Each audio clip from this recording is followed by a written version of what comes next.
بسم الله الرحمن الرحيم والصلاة والسلام على رسول الله الكريم وعلى آله وأصحابه أجمعين أما بعد. Surah Al-Baqarah, verse 17. مثلهم كمثل الذي استوقد نارا فلما أضاءت ما حوله ذهب الله بنورهم وتركهم في ظلمات لا يبصرون. وتلك الأمثال نضربها للناس وما يعقلها إلا العالمون. A quick bit of context about this particular example. The first 5 verses of Surah Al-Baqarah pertain to qualities of the believers. Verses 6 and 7 relate to disbelievers, those that are on the extreme of disbelief. Verses 8 to 16 refer to people that are caught in between, either those that claim to be believers when they are not, or those who are confused between belief and disbelief. Amongst them is a group that has clearly become hypocritical. So much so that they will claim to believe when they're amongst believers, and when they go to the groups of disbelievers, they will say, we're not with them, we're actually with you, we're just joking, we're playing around, we're not serious about this. They're causing all kinds of mischief. They are disturbing the systems of the community, of the society. They are stirring up trouble whenever they have the chance. They have gone to an extreme, yet they are not, at the same time, they're not coming forward as accepting that they are disbelievers openly.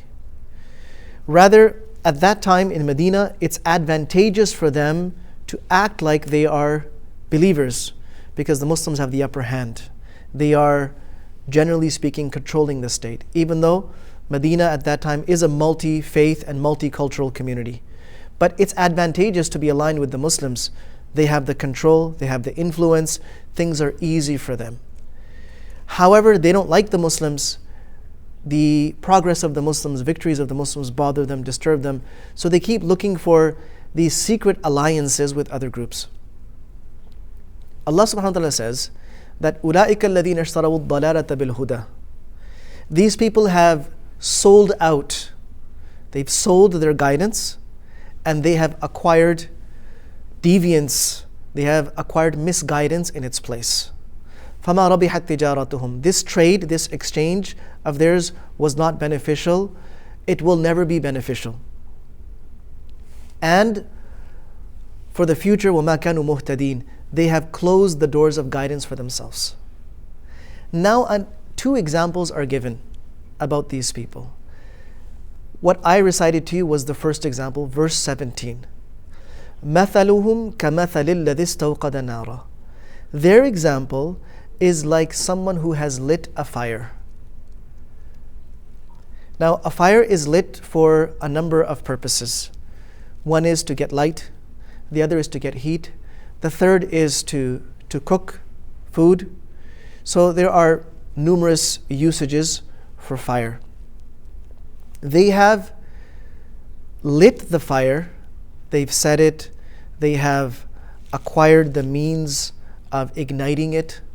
So, istawqada, they have sought to light a fire, they have ignited it. Just when the fire sparks up and the flames start giving off light, now the light of that fire doesn't just cover the person that's sitting in front of it, but rather it covers the surroundings, the environs. فَلَمَّا أَضَاءَتْ مَا حَوْلَهُ. As it illuminates what is around that person, all of a sudden the light is gone. ذَهَبَ اللَّهُ بِنُورِهِمْ وَتَرَكَهُمْ فِي ظُلُمَاتٍ لَا يُبْصِرُونَ. Just when the light begins to illuminate the surroundings, Allah subhanahu wa ta'ala took away their light and left them in darknesses, unable to see. What happened with these people? What is being compared to what here? So these are this third group of people that I referred to. They are being compared to this person. The Qur'an wants us to imagine this person who's in complete darkness, gets some firewood together and starts this fire. The fire starts giving off warmth and it starts giving off light. Just when they're about to enjoy that light, it's gone. It fades away. What was the light? And why did it fade away? And what was the darkness that followed? The light here was the light of Islam. These are people who had exposure to Islam. Now, some of them never agreed to be a Muslim in the first place. Their shahada was a lie. It was just for the people around them. There were others amongst them who may have been sincere in the beginning, but before their Iman could solidify, they were taken away. So in either case, both groups had the exposure to Islam. Those who were insincere to begin with, they may have been insincere, but they had enough exposure to Islam and Muslims that they could have become sincere. They might have started out as hypocrites, as fake Muslims, but they could have become real Muslims, and no one would have known. That was between them and Allah subhanahu wa ta'ala. And those who started out as sincere Muslims, but then they were pulled away by other people, they also had the exposure. So this light here, this fire, is referring to the light of Iman that they potentially had exposure to. Some Mufassirin have mentioned that this light refers to the possibilities that opened up to them because of Islam. People welcomed them, they were able to make friends, they were able to do business. When there were battles in which Muslims were victorious, they got a share in the spoils of war. They were able to marry Muslim women, they were welcomed as a part of Muslim communities. So some Mufassirin have said that the light that's being mentioned is the advantages that came to them being a Muslim. ذَهَبَ اللَّهُ بِنُورِهِمْ. Interestingly, the Qur'an doesn't say ذَهَبَ اللَّهُ بِنَارِهِمْ. Allah didn't take the fire away. Allah took the light away. Allah took their nur, that enlightenment that they had, or they had access to, or exposure to. Allah subhanahu wa ta'ala took it away. When did Allah take it away? So here, some Mufassirin say that these are people who enjoyed the advantages of being a Muslim during their lives. The moment they left this world, it all came to an end. They were taken to task, and on the Day of Judgment, these people will be raised with no nur. There will be no nur for them in their graves. There will be no nur for them when they arise from their graves. There will be no nur for them when they stand on the Day of Judgment. In fact, these will be the people who will go looking for nur. يَوْمَ يَقُولُ الْمُنَافِقُونَ وَالْمُنَافِقَاتُ لِلَّذِينَ آمَنُوا انظُرُونَ نَقْتَبِسْ مِن نُورِكُمْ. When they will see the true believers on the Day of Judgment, they will go chasing after them. And they'll say, please wait for us. We don't have any light of our own. We don't have any nur. So please, can you slow down so we can walk in your nur? So they will be told, قِيلَ ارْجِعُوا وَرَاءَكُمْ فَالْتَمِسُوا نُورًا. Go back and seek your nur. They will think that there's some place back there that they might have missed. If they go there, they will find nur. But what the mu'mineen will be referring to is dunya. We built all our nur, the nur of Iman, nur of taqwa, nur of good deeds. We accumulated that in dunya. If you want it, you're going to have to go back there and earn it. So they'll turn around looking for this place of nur. فَضُرِبَ بَيْنَهُمْ بِسُورٍ لَهُ بَابٍ بَاطِنُهُ فِيهِ الرَّحْمَةِ وَظَاهِرُهُ مِنْ قِبَلِهِ الْعَذَابِ. So they will turn around, and then all of a sudden a wall will be erected between them and the believers. On the side that these hypocrites are on will be punishment, the adab of Allah. On the side of the believers, there's going to be the rahmah of Allah subhanahu wa ta'ala, the bounties that come with entering into Jannah. And they will call and scream, يُنَادُونَهُمْ أَلَمْ نَكُمْ مَعَكُمْ. We were with you in dunya, we lived together. We were neighbors, we were friends, so on and so forth. So the believers will say, yes, وَلَكِنَّكُمْ فَتَنْتُمْ أَنفُسَكُمْ وَتَرَبَّصْتُمْ وَارْتَبْتُمْ وَغَرَّتْكُمُ الْأَمَانِي حَتَّى جَاءَ أَمْرُ اللَّهِ وَغَرَّكُمْ بِاللَّهِ الْغَرُورِ.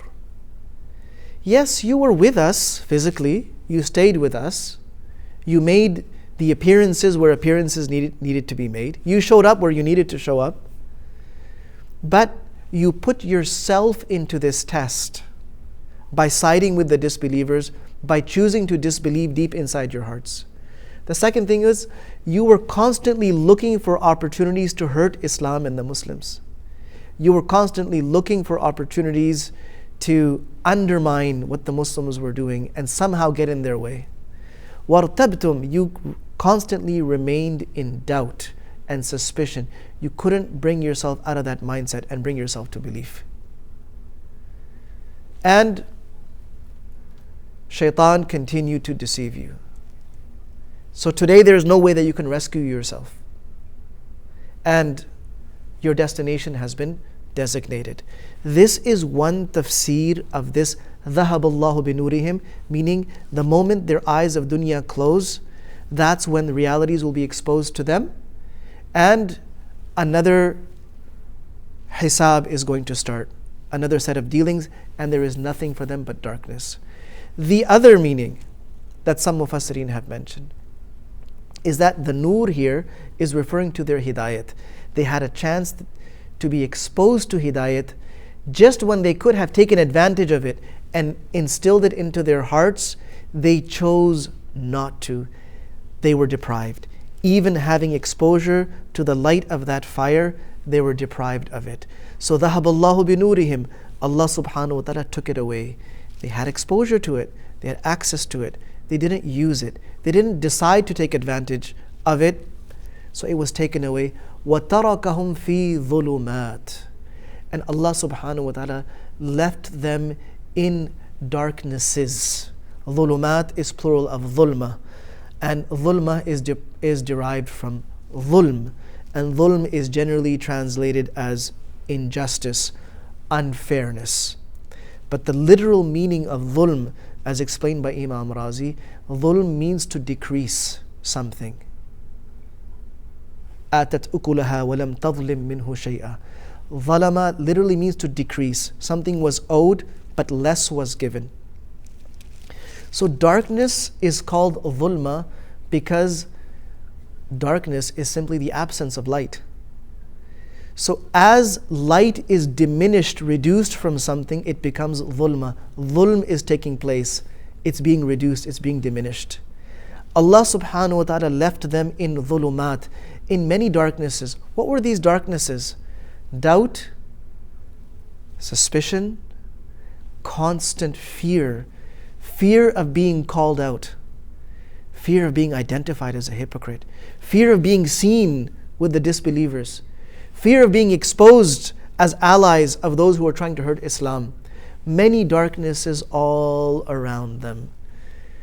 Even though, interestingly, these were the people who were trying to line up all their interests so that their interests are being served through the Muslims and their interests are being served through non-Muslims. But Allah subhanahu wa ta'ala surrounded them with darknesses. La yubsirun. They're unable to see beyond that. They're locked in to so many traps that they do not see any escape. So what did these people end up as? Summun, bukmun, umyun. These people, even though their faculty of hearing works, they are no longer receptive to the truth. The truth could be mentioned. It could be verses of the Qur'an. It could be the noble teachings of Nabi sallallahu alaihi wasallam. It could be warnings or reminders from the Muslims around them. But those words simply do not register. They're not able to understand it or make sense of it. Bukmun, they're mute because they cannot speak the truth when it needs to be spoken. Umyun, they are blinded because they cannot see the truth even when it's right in front of them. Fahum la yarji'un. These people are unable to come back. And these descriptions, summun, bukmun, umyun, are being used to describe a person. Imagine the person who is lost somewhere without that fire. The fire was there and it's no longer there. This person is trying to find their way. But how does a person find their way when they cannot see, they cannot hear, and they cannot ask anyone for help? So that is the ultimate dilemma. A person needs to find their way. Someone is mentioned first. They can't hear anything around them. Bukmun, they're not able to speak, and they're not able to see. Can this person ever go back and find their way to that light? They cannot, because they can't see it, they can't hear it, they can't ask anyone to take them there. So may Allah subhanahu wa ta'ala save us from being deprived of guidance after we have access to it. One of the major lessons here is once we have exposure to deen, the message of deen, we shouldn't stop there sitting on the edge. We shouldn't sit on the edge. We should move forward and do what we can to take advantage of whatever it is that we have. If it's a small reminder, let's take that reminder and somehow try to implement it. If there is a message for us that I need to make a change in my life, I should start thinking about that change right away. If there is something that is pushing me or encouraging me to get closer to my deen, I should take advantage of that now, lest such a time come when those opportunities no longer remain. May Allah subhanahu wa ta'ala enable us to take lessons from His book. وصلى الله وسلم وبارك على نبينا محمد وعلى آله وأصحابه أجمعين.